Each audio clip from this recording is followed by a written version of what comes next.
this divine love, this special love that he wanted to raise. The sky over Flagstaff, Arizona, was a solid wall of gray, not the gentle, soft clouds of a rainy postcard, but the kind that pressed down on you, heavy and unrelenting. The air cut like glass, stinging every inch of exposed skin.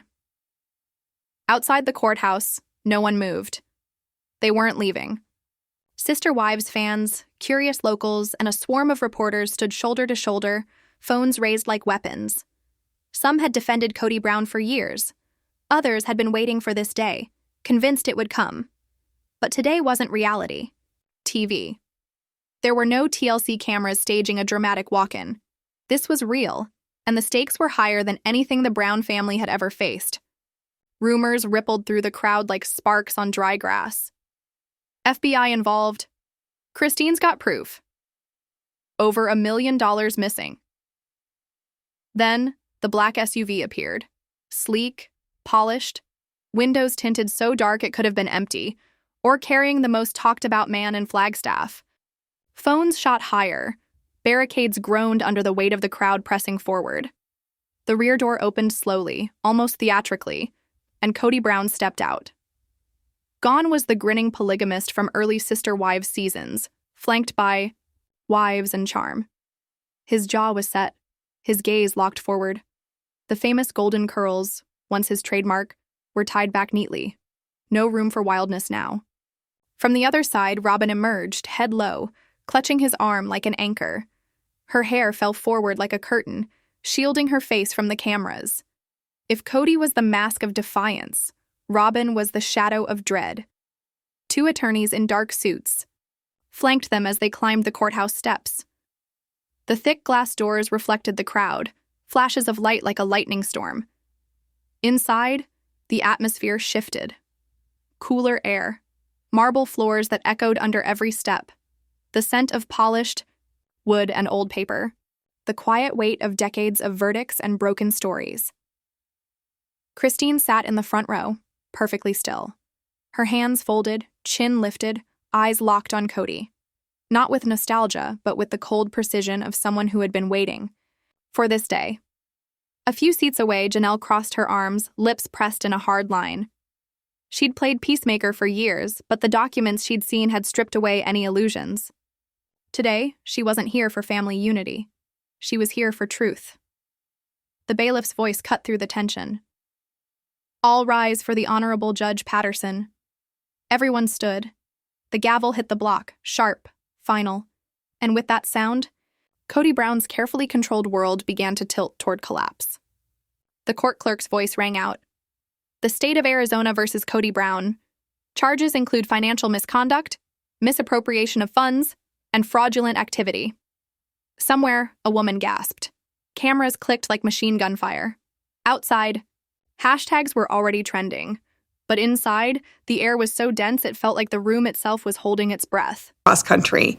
So we've been sort of switching off drivers. Today, Christine and David are... He was a man known for his patience, but with no tolerance for theatrics. And in this court, truth mattered more than performance. A truth that loomed over Kody Brown like a shadow he couldn't shake. When the defense finally sat down, the prosecutor rose slowly, scanning the room with deliberate calm. Her eyes passed over Christine, then Janelle, before locking on Kody. And when she finally spoke, her voice was smooth, steady, and lethal. The state intends to prove beyond any reasonable doubt that Kody Brown deliberately misappropriated funds for personal gain. We will show you the paper trail. We will show you the witnesses. And by the end of this trial, the truth will be undeniable. The silence that followed was not empty. It was heavy, pressing into every person in the room. Christine's lips curved into the faintest, almost invisible smile, not of triumph, but of validation. Then the shift happened, the moment no one knew they were waiting for. The prosecutor reached beneath her table and produced a thick, overstuffed folder, black binder clips straining against its weight. She didn't rush. She didn't need to. She slid it across the polished table toward the defense.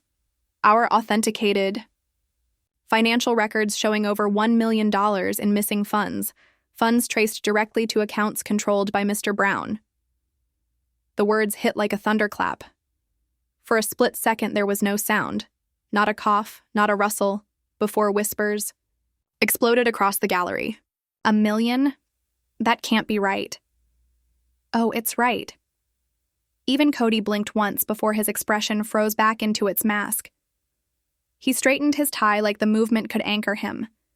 Beside him, Robin's face had drained of color, lips pressed, tight until they nearly vanished as she stared down at the table, unwilling to meet his eyes.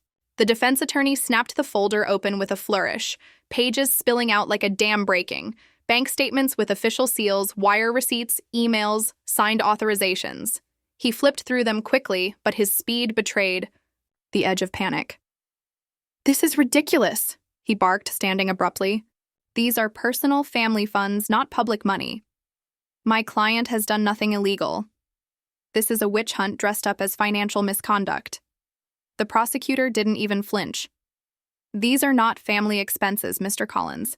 We will show this court exactly where the money went and who moved it." Without missing a beat, she turned to the bailiff. "Call the state's first witness." The heavy double doors swung open, and a man in his late 40s entered, wearing a crisp gray suit and glasses that caught the light.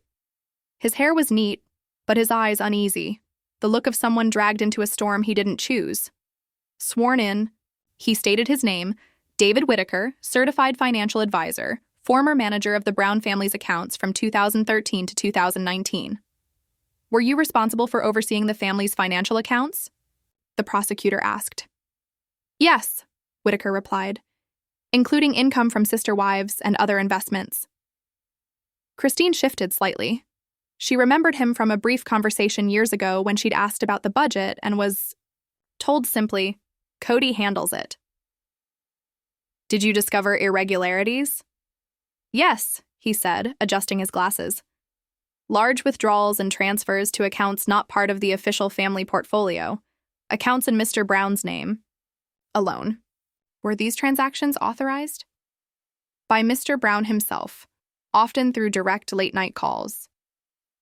"And what did he say during these calls?" Whitaker exhaled. "He told me to move the money before anyone noticed. I was instructed not to inform the other family members." Gasps rippled through the room. Christine's eyes stayed locked on Kody, searching for a crack in the armor. None came, except the faint tightening of his jaw. Janelle closed her eyes briefly. She had suspected secrecy for years, but hearing it laid out this plainly in front of strangers made it real. The defense began its cross-examination. "Mr. Whitaker, large last-minute transfers aren't uncommon in business management, correct?" "Sometimes," Whitaker admitted, "but not to personal accounts bypassing the agreed family budget without informing stakeholders." "Stakeholders meaning the wives?" "Yes." "Could my client have been protecting assets from marital disputes? Perfectly legal?" "I can't speak to motives, only the facts. Over $1 million left shared accounts and entered personal accounts accessible only to Mr. Brown." The prosecution moved quickly. "Mr. Whitaker, are these records accurate and complete?" "Yes." "Do they reflect exactly what happened under Mr. Brown's direction?" "They do." "The state moves to enter these documents into evidence." The judge nodded. So ordered. The folder was placed on the clerk's desk like a loaded weapon, visible, undeniable, ready to be fired. The tension thickened. Even journalists paused their scribbling, eyes fixed on the stack of paper that could decide Kody Brown's fate. Christine exhaled quietly, still watching him. If he felt the pressure, he didn't show it, but the faint tightening of his jaw told her the fortress might finally be cracking. A short recess did nothing to cool the room. If anything, it concentrated the heat. Then came the next witness, Christine Brown. The room stirred. She rose, smoothing her jacket, walking to the stand with deliberate steps. Hand on the Bible, she swore to tell the truth. "I'm not here to destroy Kody," she began, voice steady. "This isn't about revenge. Our children deserve to know the truth about what happened to the money meant for their future." "Objection," Kody's lawyer snapped, "emotionally charged and irrelevant." "Overruled," the judge replied. "Mrs. Brown, can you tell the court about the family's finances in the years leading up to these charges?" Christine's jaw tightened. "For years I was told not to worry. Kody had it under control. I trusted him. But over time, I noticed bills unpaid, savings emptied, college funds gone. Did you confront him? Many times. He always said it was temporary, money tied up in investments or real estate. But when I asked for details, I got vague answers or he changed the subject. Were you aware of a $75,000 withdrawal from a joint account? Christine leaned forward to see the document. No. I found out months later when I tried to pay my daughter's tuition. He told me it was for a land purchase. There was no land purchase. The money went to his private account. Murmurs filled the room. The defense rose again, slower this time. Mrs. Brown, you've been publicly critical of my client since your separation, haven't you? I've been honest. There's a difference. Isn't it possible your testimony is influenced by personal grievances? The facts speak for themselves. I didn't create those bank statements. I didn't forge those transfers. I can only tell you how the missing funds affected our family. The lawyer turned away with a shrug. No further questions. The prosecutor stood. Redirect, But Your my Honor. life was just The wrapped real blow up was still in coming. what Kody Coming. needed and what he... Mrs. Brown, did you have any control over the accounts in question? No. Christine said Kody was the only one with access to those accounts. Thank you. No further questions. Christine shifted in her seat, preparing to step down. But before she could, Kody finally broke his silence. His voice was sharp, cutting through the air. Christine, you're twisting this. You've been against me since the day you left. It wasn't a shout, but it might as well have been. The room reacted instantly. Murmurs, gasps, the quick clatter of pens against notepads. The judge's gavel slammed down with a sound that snapped the air in two. Mr. Brown, you will remain silent unless spoken to. Kody leaned back in his chair, his jaw clenched. His attorney placed a hand on his arm, but he didn't look at him. He stared straight ahead, his face hard, but his eyes just for a moment seemed to betray something else. In that moment, the polished image of the confident reality TV patriarch seemed to crack. Not much. Not enough for the cameras to catch easily, but enough for those who knew him best. Christine, Janelle, even Robin to see it. Christine stepped down from the stand without another word. She walked past Kody without looking at him, her heels clicking against the tile in a rhythm that echoed long after she'd returned to her seat. The prosecutor called for the next witness, but the energy in the room didn't shift right away. People were still replaying what had just happened. The calm, controlled testimony, the sudden flash of Kody's temper, the judge's decisive gavel. Christine sat back down, exhaling slowly. She wasn't smiling. She wasn't triumphant. She was simply steady. The kind of study that comes from knowing you've spoken your truth, whether or not the other person wanted to hear it. And from the look on Kody's face, he had heard it loud and clear. The final hour of the day's proceedings carried a strange kind of heaviness, like the weight of a storm that had rolled in but refused to break. Lawyers on both sides shuffled papers. The judge reviewed his notes, and the gallery sat tense, waiting for whatever twist might come before the day was done. Kody kept his gaze fixed on the table in front of him. Robin leaned in close, whispering something that made him nod once, but kept his face unreadable. Across the aisle, Christine sat upright, hands folded in her lap, her eyes trained on the bench. Janelle had barely moved for the past hour, her stillness almost unnerving. Finally, the judge cleared his throat. Before we adjourn for the day, there is one more matter to address. Every head in the courtroom lifted. The air seemed to thicken. In light of the evidence presented and in the interest of preventing any potential dissipation of assets, this court is ordering that all of Mr. Kody Brown's known assets be temporarily frozen pending further review. The words hung in the air for half a beat before they detonated. Murmurs surged through the gallery, swelling into a low roar. The belief's calls for order were nearly drowned out. Kody's lawyer was already on his feet. Your Honor, this is an extreme measure. The judge held up a hand. Counselor, my decision is final. The freeze will remain in place until the court has had the opportunity to examine the financial records in greater detail. Robin's face drained of color. She turned toward Kody, eyes wide, lips moving silently. A question or maybe a plea? Kody's jaw flexed, but he said nothing. His hands were balled into fists on the table. The judge's gavel came down with a decisive crack. Court is adjourned until 9 a.m. tomorrow.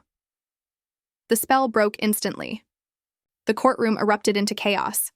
Reporters stood, phones raised, trying to capture every expression. The word of camera shutters was constant. Kody and Robin stood quickly, pushing toward the nearest exit. The babe moved to clear a path, but the photographers outside the door were relentless. As soon as Kody stepped into the hallway, the swarm descended. A wall of flashing bulbs and shouted questions. Kody, do you have a comment about the asset freeze? Robin, are you worried about your home being seized?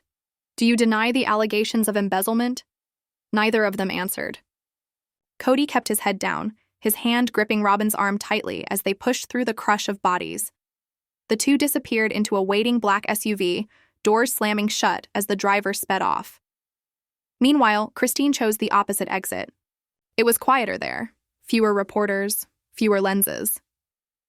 She walked with measured steps, her posture unshaken. If she heard the murmurs that followed her, she didn't acknowledge them. Her expression was calm, but not smug. There was no visible trace of victory or defeat, only a quiet resolve. Janelle left a few minutes later alone, slipping through a side door without drawing much attention. Outside on the courthouse steps, the crowd of fans and curious locals was buzzing like a hive. Some were still live streaming, breathlessly narrating for viewers at home. One woman waved a homemade sign, "Justice for the Browns." Another standing a few feet away held one that read, "Kody is innocent." A man wearing a TLC hoodie told anyone who would listen, "This is a witch hunt. They've been after him for years. This is all Christine's doing." A few feet away, another voice cut through, "No way. This is what happens when the truth finally comes out." In every direction, people argued, debated, and speculated. The courthouse lawn had become a live talk show. Within minutes of the adjournment, hashtags began climbing the trending charts. Kody on trial, sister-wife scandal, Brown family truth. Clips from inside the courtroom spread like wildfire. Christine on the stand. The judge's announcement. Kody's silent, stony expression. TikTokers dissected every eyebrow raise and sideways. Glance. One viral tweet read, "Kody's face when the judge froze his assets. That's a man who didn't see this coming. Hashester wife scandal." Others speculated on what the freeze could mean. Would Kody lose property? Would Robin's jewelry be considered an asset? Would TLC step in to cover costs? Theories multiplied. By the second. On YouTube, live reaction streams popped up, each host giving their take on whether the day had been a disaster for Kody or just a temporary setback. That night, the case dominated cable news entertainment. 3 networks ran side by side. Analysis of courtroom footage. Pundits leaned forward in their chairs, voices animated. A former prosecutor told one host, "Asset freezes are not routine in cases like this. The judge clearly sees enough evidence to warrant protective measures." On another channel, a celebrity lawyer countered, "This doesn't prove guilt. It's a safeguard, nothing more." But in the court of public opinion, it's devastating. Even late-night talk shows couldn't resist. One host opened with, "Kody Brown's assets are frozen, so I guess the sister wives are going to have to start sister thawing." The studio audience roared behind closed doors while the public devoured every scrap of coverage behind the tinted windows of their SUV. Kody and Robin rode in tense silence. Robin stared straight ahead, her hands clasped in her lap. Finally, she spoke. "They're going to go through everything, Kody. Our house, the accounts." She trailed off. Kody cut in sharply. "I know." He didn't elaborate. He didn't need to. The freeze meant no transactions, no sales, no quiet transfers. Everything was locked down until the court said otherwise. Across town, Christine sat at her kitchen table, her phone buzzing with messages she ignored. Friends wanted to know how she felt. Reporters wanted a quote. Family members wanted updates. She sipped her tea, staring out the window into the Arizona night. This wasn't over, not by a long shot. As the evening wore on, the speculation reached fever pitch. Some believed Kody's legal team would come back swinging the next morning, ready to dismantle the prosecution's case. Others thought the freeze signaled the beginning of the end, that Kody would cut a deal rather than face a drawn-out trial. On Reddit, one comment climbed to the top of a popular thread. "Tomorrow's going to be the day. If Christine has more evidence, Kody's done." Back at the courthouse, a lone security light illuminated the empty steps where hours earlier the air had been thick with shouts and flashing cameras. Now only the echoes remained. In the stillness, one thing was certain. When the doors opened tomorrow morning, the storm would return fiercer than ever. And whether Kody Brown walked out of that building a free man or in deeper trouble than ever before, the world would be watching.